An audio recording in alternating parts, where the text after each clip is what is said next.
সারুল ভাই একটা কথা জানিস? কি রে ভাই? মুখ্যমন্ত্রী আর গরু কাটতে দিবে না। তাই তো জানি রে ভাই, শুনছি তো। এবার কুরবানিটা কিভাবে দিবি তাহলে? এই তো ভাবছি কিভাবে যে কুরবানিটা দিব, মনে করছিলাম যে কুরবানি দিব। আরে ভাই আমি তো কুরবানিটা দিব, মুখ্যমন্ত্রী এসে তো কুরবানিটাই বন্ধ করে দেবে। তুই তো কইছিস আর কি করা যাবে, এবার তো কুরবানি দেওয়া যাবে না, হ্যাঁ। আজকে কুরবানি দিতে হবে। আরে ভাই তোমরা কি বিষয়ে কথা বলছো?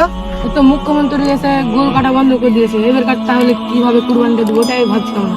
ওটাই ভাবছো? এতে ভাবার কি আছে? কুরবানি যে গরু দিতেই হবে এটা কোনো হাদিস কোরআন আছে? প্রথম কথা হলো যে সেটা তোমার উপর নির্ভর করে। তোমার যদি টাকা থাকে, তোমার যদি থাকে তাহলে কুরবানি দিতে হবে।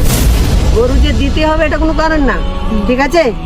উনি বন্ধ করে দিয়েছে, ওনার যদি মনে হয় তাহলে ঠিক আছে, কিন্তু সব থেকে ক্ষতি হবে তো হিন্দুদের। কারণ গরু তো বেশি প্রচার করে হিন্দুরাই, মুসলমানরা কজন গরু বিক্রি করে, তাই না? তো দেখবা শুভেন্দু অধিকারী শেষকালে আফসোস করবে। তাই টেনশন করার কিছু নাই, আমরা আমাদের মতন ঈদ পালন করবো।